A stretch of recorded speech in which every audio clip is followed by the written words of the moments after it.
Hello and welcome to my channel. So today I'm going to talk about another interesting topic, the dural venous sinuses. So the dural venous sinuses are the spaces formed between the two dural layers. So as I've said in the previous video, from the previous video we already know that the dural matter has two layers, the outer endosteal layer which is closely associated with the bone and the inner meningeal layer which is associated with the other meninges and the brain. So the space between the two dural layers, which is the outer endosteal layer and the inner meningeal layer, this creates a space known as the dural venous sinus. So the dural venous sinus receives blood from veins like cerebral vein, emissary vein, diploic vein, also receives the cerebrospinal fluid from the arachnoid space via the arachnoid granulations. So we can say that dural venous sinuses are the venous channels located intracranially between the two layers of the dura mater, which is the outer endosteal layer and the inner meningeal layer. So they receive blood from the veins of the brain, also receive cerebrospinal fluid from subarachnoid space via the arachnoid granulations, and finally empty into the internal jugular vein. So there are 23 sinuses. There are 8 paired and 7 unpaired sinuses. So let's take a look at paired and unpaired sinus. Unpaired sinus include superior sagittal, inferior sagittal, straight, occipital, anterior and posterior intercavernous, basilar, venous plexus. And the paired sinus include cavernous sinus, petrosal, superior petrosal, inferior petrosal, transverse, sigmoids, venoparietal, petroscomus. So let's talk about these sinuses in detail. So firstly, the sinus, which is associated with the cerebral fold, which is the falx cerebri. So the sinus, which is associated with the dural fold, which is the falx cerebri. This is known as the superior sagittal sinus. It's an unpaired sinus and runs along the superior margin of the falx cerebri. So this is the dural fold, the falx cerebri, and this is the superior sagittal sinus. Superior sagittal sinus, which runs along the superior border. It starts from the crista galli of ethmoid bone. It starts from the crista galli, and its end is seen in the occipital protuberance where the confluence of sinuses are there. And its end is at the confluence of sinuses, and also it empties into the transverse sinus, which is the right part of the right region of the transverse sinus. So as the so when we observe the calvaria, the inferior aspect of the calvaria or the skull cap, there is a groove here. Right here is the groove for the superior sagittal sinus. So we can observe this groove for the superior sagittal sinus on the inferior aspect of the skull cap. So superior sagittal sinus, it's an unpaired sinus, runs along the superior margin of the falx cerebri, begins at crista galli, drains into confluence of sinuses and also into the right transverse sinus, receives blood from superior cerebral vein, emissary vein, and diploic and meningeal vein. So now, inferior sagittal sinus. So as we know, the dural folding is like somewhat like this. So it creates a superior region and the inferior border, superior border and the inferior border. So along the superior margin lies the superior sagittal sinus, and this is the inferior margin where lies the inferior sagittal sinus. They run along the inferior border of the falx cerebri, superior to corpus callosum, receive blood from the deep and medial parts of the cerebral hemispheres, drain into the straight sinus, connects to the transverse sinus.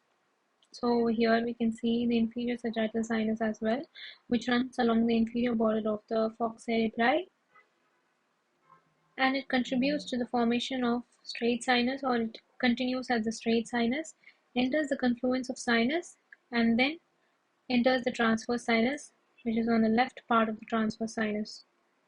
And from there, they also contribute to the formation of the sigmoid sinus over here. And from there, they enter out of the jugular foramen as the internal jugular vein. So this was about superior and inferior sagittal sinus.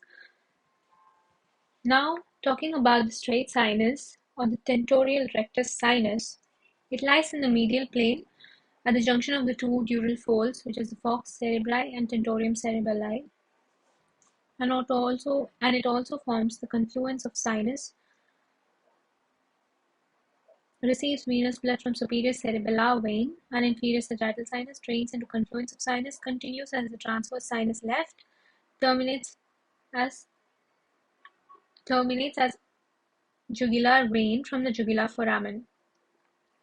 So the straight sinus, as I have said here, the straight sinus continues, enters into the confluence of sinus, and from there continues as the transverse sinus, and also contributes to the formation of sigmoid sinus, comes out as internal jugular vein from the jugular foramen.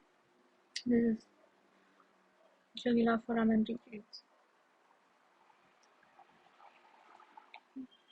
In this picture, again we can see the straight sinus, confluence of sinus, straight sinus, confluence of sinus, transverse sinus, sigmoid sinus, and comes out as jugular veins from the jugular foramen.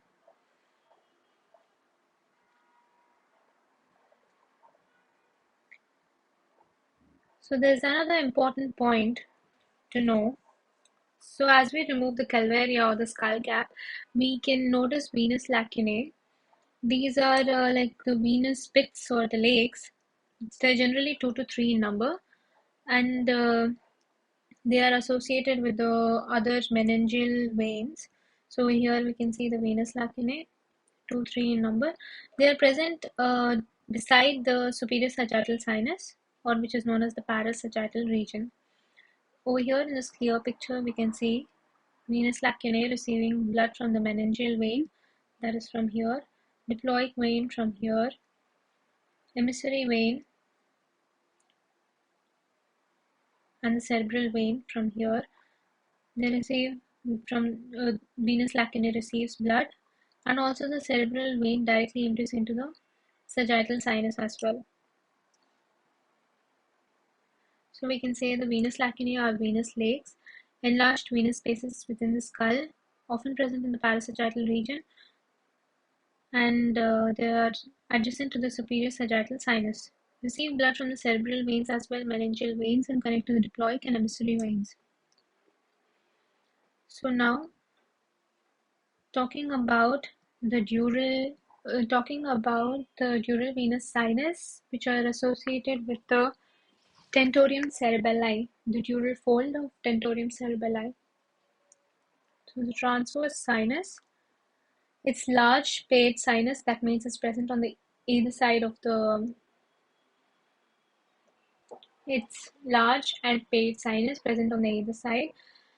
On the posterior part of the tentorium cerebelli, extends from the occipital protuberance and also gives rise to the sigmoid sinus.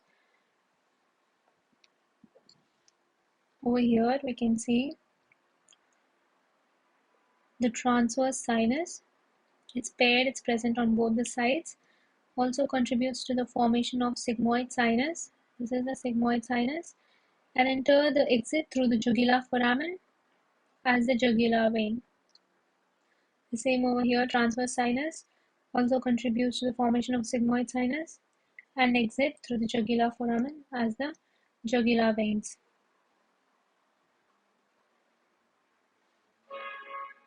Superior petrosal sinus, superior border of the temporal bone. They're present on the superior border of the temporal bone, extend from the lateral body of the sphenoid, also associated with the cavernous sinus and the transverse sinus.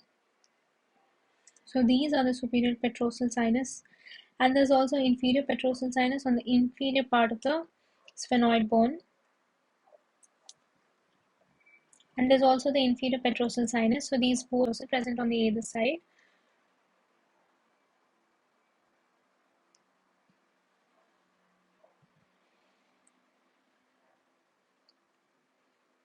Over here we can see the superior petrosal inferior petrosal, this is the superior petrosal, this is the inferior petrosal, which is associated with the cavernous sinus or connected to the cavernous sinus over here. So now talking about cavernous sinus, present on the either side of the body of sphenoid bone and is connected by intercavernous sinus.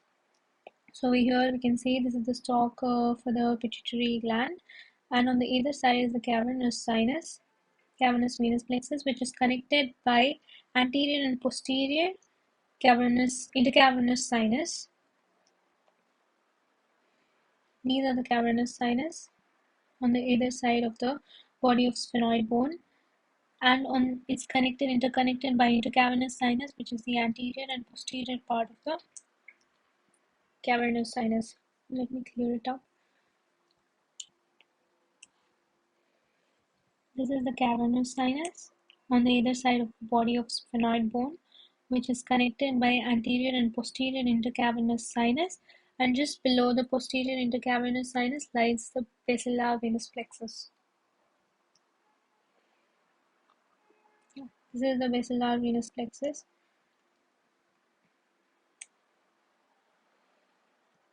Yeah.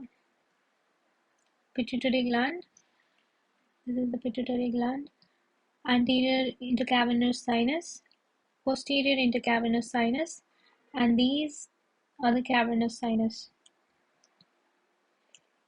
And just below it lies the basilar venous plexus.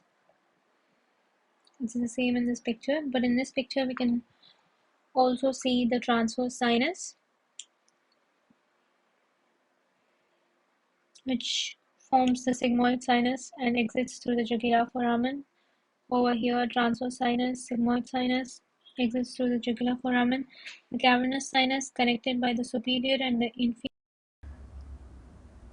intercavernous sinus and the basilar venous plexus over here. Superior petrosal, inferior petrosal, superior petrosal and inferior petrosal sinus on the other side.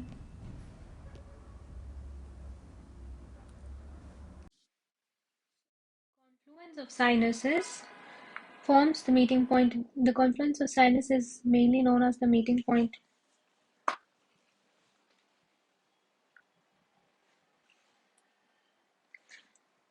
So the confluence of sinus forms the meeting point of superior sagittal sinus, straight sinus, and transverse sinus. Over here we can see it's present in the occipital part of the cranium, and it forms the meeting point of superior sagittal sinus, transverse sinus on the other side, the straight sinus. This is the confluence of sinus. And sigmoid sinus, it is a paired sinus beneath the temporal bone, receives blood from the transverse sinus, converges as the inferior petrosal sinus.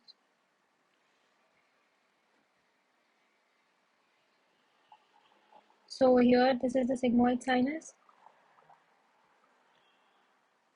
This is the sigmoid sinus, the transverse sinus, which further forms as the sigmoid sinus, which is an S-shaped small kind of sinus, continues as the jugular vein, exits through the jugular foramen. This is the sigmoid sinus.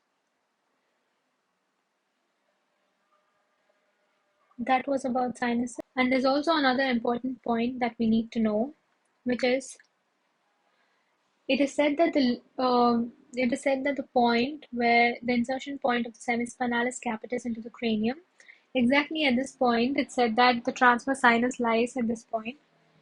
So let's take a look. We know that this is the transverse sinus on the other side. So at this point where there is the insertion of the semispinalis muscle,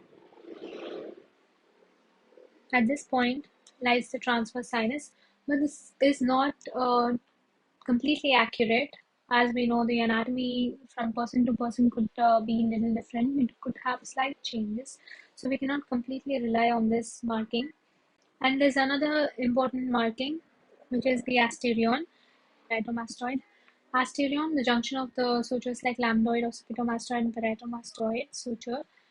So at this point, it is said that the transverse sinus contributes to the formation of sigmoid sinus. So over here we can see D, the meeting point, it's the asterion, meeting point of the sutures. and over here the transverse sinus, which leads to the formation of sigmoid sinus exactly at this point. It's more clear over here. The transverse sinus forming a sigmoid sinus continues as the sigmoid sinus at the point asterion.